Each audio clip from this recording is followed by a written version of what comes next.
বাইরে কোনো ঈদ আমাদের জন্য আর নেই। কথা বলেন না কেন?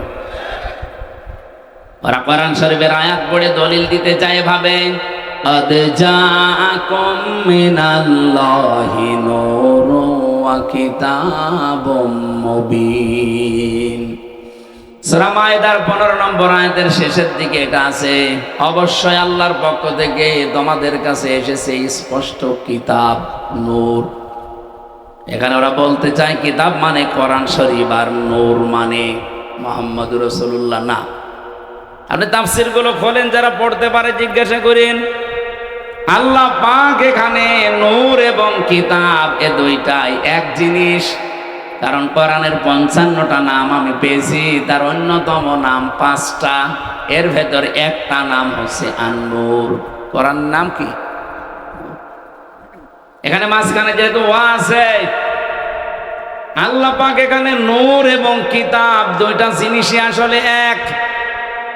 এটা যে এক তার প্রমাণ কি? কোন আয়াত থেকে কেউ তাফসীর করতে হলে উসুলে তাফসীরের মূল নীতি হচ্ছে এর আগের আয়াত পরের আয়াতের সাথে সম্পর্ক কি আছে এটা আপনাকে জানা লাগবে। যারা এভাবে আলেম হওয়ার পরও দলিল দেন, মানুষকে ধোঁকা দিয়ে বোকা বানাতে চান, যেখানে নূর মানে মুহাম্মদুর রাসূলুল্লাহ আর কিতাব মানে কোরআন শরীফ না। কারণ এর প্রমাণ এ দুইটাই যে এক, এর প্রমাণ আল্লাহ নিজে পরের আয়াতে দিয়েছেন। ইয়াহদি বিহিল্লাহ। যারা গ্রামার বসে বলেন তো ইয়াহদি বিহিল্লাহ, বিহি এক বছর না বহু বছর? আপনি কথা বলেন, আপনি জানেন বিহি এটা এক বছর, উপরের জিনিস যদি দুইটা হবে, আল্লাহ পাক এখানে ইয়াহদি বিহিল্লাহ দিলেন কেন? যে এইটার দ্বারাই আমি মানুষকে হেদায়েত দেই। সুতরাং এইটার দ্বারা বলতে এখানে যেটার নাম আছে সেটা নূর ও যা কোরআন ও তা। আশা করছি আমি কথা বোঝাতে পেরেছি এই বিহি শব্দটা দিয়ে, মানুষ যেন বিভ্রান্তিতে না পড়ে যে নূর মনে হয় আলাদা, কিতাব মনে হয় আলাদা। না, আল্লাহ জানে জবাব দিচ্ছেন পরের আয়াতে, ইয়াহদি বিহিল্লাহ, আমি আল্লাহ নিজে এইটার দ্বারা হেদায়েত দেই।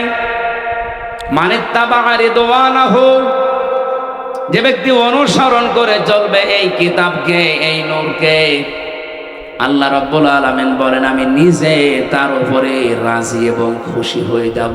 বলেন সুবহানাল্লাহ। ও গাইবান্ধাবাসী, কোরআনের আয়াত পড়ে ঠিক, কিন্তু নিজেদের স্বার্থ সিদ্ধির জন্য, নিজেদের দলীয় চিন্তা ভাবনাকে এস্টাবলিশ করার জন্য অনেক মানুষ কোরআনের ভেতরে নিজের মন মতো রায় ঢুকিয়ে দেয়। কত সুন্নি নাম নিয়ে, কত গরম সুন্নি, ঠান্ডা সুন্নি, মিঠা সুন্নি, কত রকমের নাম নিয়ে আজ বাংলাদেশে যে ষড়যন্ত্রগুলো চলছে, এই যে মাজার নিয়ে, কবর নিয়ে, এগুলো সব দাদা বাবুদের শেখানো এই মাজার পন্থীদের দিয়ে করা। রাজবাড়িতে, রাজশাহীতে যে ঘটনা ঘটেছে এর পেছনে শুধুমাত্র ওরা না, এখানে কলকাঠি নাড়ছে দাদারা। এই নরু পাগলার লাশ তুলে যারা পুড়িয়ে ফেলেছে, আপনি ধরেন তাদেরকে, ডিম দেওয়া লাগবে না, শুধু ডিম দেখাবেন, এমনি সব বলে ফেলবে। এই কথা বোঝে? দুর্বিসন্ধি চলছে এ বাংলাদেশের ভেতরে, একটা বিশৃঙ্খল পরিবেশ তৈরি করে দিয়ে আন্তর্জাতিক মডেল যারা আছে তাদেরকে দেখাতে চাইবে যে এই দেশে জঙ্গি ভরে গেছে। অথচ বাংলাদেশে যে জঙ্গি নেই তার প্রমাণ হচ্ছে এই 1 বছর 1 মাস। বলেন তো 1 বছর 1 মাসে একটা জঙ্গি ধরা পড়েছে? যদি আমাদের আপা থাকতো, আর আপনাদের তো ভাবি, ভাবি যদি থাকতো, 1 বছর 1 মাসে মনে হয় কয়েক হাজার আলেমকে জঙ্গি বলে ধরে আটক করে রাখতো। আমারেও ধরে গেছিল, আমার নামে মামলা দিয়েছে, আমি নাকি আনসারুল্লাহ বাংলা টিমের প্রধান। ও সাতাশে কি আমি আজ পর্যন্ত জানি না। আমার যদি হালকা মামলা দিত যে জামাতের সমর্থক, তাও তো হইতো। বলেন তো কোন মামলা দিয়েছে? জীবনে কোনোদিন ওর নামই শুনিনি। আমি ভেতরে যে একজনকে পেয়েছিলাম 3 বছরের ভেতরে, ওনার নাম আব্দুল মতিন। উনি হচ্ছে আল্লাহর দলের সারা বাংলাদেশের প্রধান সভাপতি। একদিন বললাম, মতিন ভাই আপনি তো সারা বাংলাদেশের আল্লাহর দলের সভাপতি, সেক্রেটারি কে? বলছে আমার ছেলে। মানে সভাপতিও ওর ছেলে সেক্রেটারি, এদেশে আর কেউ নেই। এরকম রাম আর বামদের দলও আছে না নেই? এদের যে ভরাডুবি হয়েছে তার প্রমাণ এই ডাকসু। যেই কয়টা মুখ বাজি গলা বাজি করত, এমন পচা পচেছে। বাইরের দেশেও কিছু আছে এদের দোসরেরা, এই যে হারপিক মজুমদার নাকি যেন নাম, নিজম মজুমদার, ওর নাম আমি ভালো জানি না। হারপিক মজুমদার দেখি মাঝে মাঝে, পাগল হয়ে গেছে এই লোকটা। নির্বাচনের আগের দিনও কত লাইভ করে করে মানুষকে বিভ্রান্ত করছিল যে আপনারা কে গরু ছাগলকে ভোট দেবেন, তাও শিবিরকে দেবেন না। অথচ শিবিরে যে ভোট পেয়েছে সব মিলেও তার সমান হয়নি। যারা দাপাদাপি করতো তারা মাত্র 5,000। এত নিষেধ করার পরও মহান আল্লাহ শিবিরকে প্রায় 14,500 ভোটে বিজয় করেছে। এই দৃশ্যটা দেখার পরে বাংলাদেশের পটও পাল্টিয়ে গেছে। আরে জাকসুর কারণে পটও আরো পাল্টাবে, এই জন্য জালেমেরা অনেকে বুঝে ফেলেছে, এখনো ফল দিচ্ছে না। যেই দিন ডাকসু নির্বাচন হয় তার পরের দিন আমার আসনে কুষ্টিয়ায় প্রায় 10টা গ্রামের প্রধান, ওরা নিজেরা এটা কোরআন শরীফ আমার সামনে এসে আমারে বলছে, হুজুর ও শয়তানদের সাথে আর নেই, বেঁচে যতদিন আছি দিন কায়েমের জন্য আল্লাহর রাস্তায় থাকবো, আপনি আমাদেরকে সাথে নেন। আমি বললাম যে কালেমা পড়ানো লাগবে, বলছে না মুসলমানই, কিন্তু এতদিন ছিল ওই সমস্ত জায়গা। কালেমা যদি পড়ানো লাগে আমি পড়িয়ে দেই। আজকেও কুষ্টিয়াতে আমার নিজের আসনের ভেতরে ইবি থানার আবদালপুরে আমি জমান নামাজ পড়িয়েছি। নামাজের পরে 18 জন এসে আমার হাতে হাত দিয়ে সব কালেমা পড়েনি, কিন্তু মুসলমান হয়েছে। এর সাথে ডাকসু আর জাকসুর শুধু ফল ঘোষণা দেওয়ার পরে সারা দেশে যেভাবে দলে দলে পালে পালে মানুষ আসতেছে, আমার মনে হয় কিছুদিন যেতে দেন,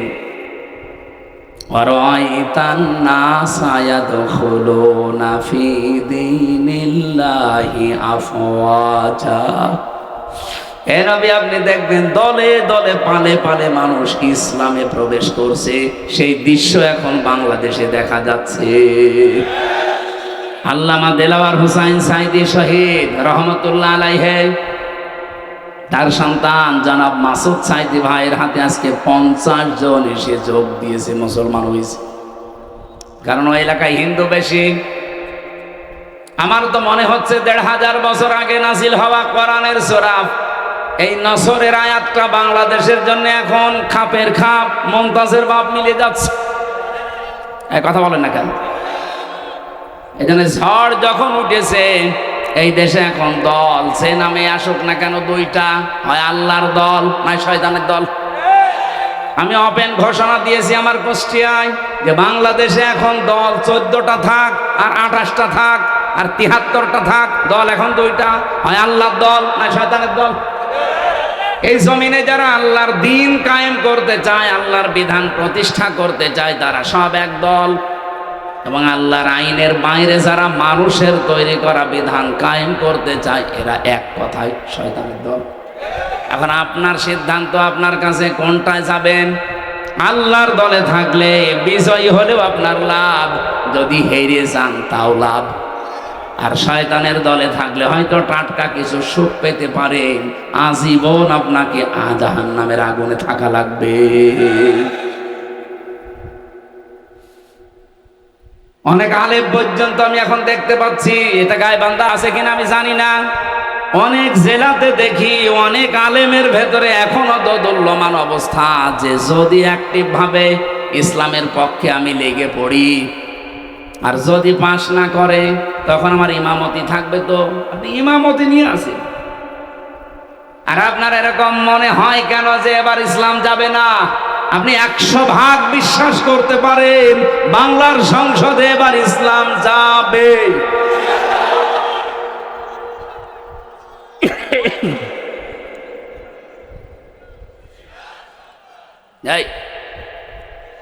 আমি যে যাবে বললাম, এটা আমি নিজের ইচ্ছাই বলেছি না। সূরা আলে ইমরানে এসেছে, ওয়ালা তাহিনু ওয়ালা তাহজানু ওয়া আনতুমুল আ'লাউনা ইন কুনতুম মুমিনিন। আল্লাহ বলেন কোনো ভয় নেই, কোনো চিন্তা নেই। শব্দটা কিন্তু আনতুম আ'লাউনা ছিল, অথচ আ'লাউনার আগে আলিফ লাম দিয়ে এটাকে আল্লাহ নির্দিষ্ট করে দিয়েছেন। আরবি গ্রামারের নিয়ম অনুযায়ী মুবতাদা যদি মারিফা হয়, খবর হওয়ার কথা সব সময় নাকিরা অনির্দিষ্ট। অথচ আল্লাহ এখানে আলিফ লাম দিয়ে এটাকেও নাকিরাকে মারিফা বানিয়ে দিয়েছেন, নির্দিষ্ট করে দিলেন।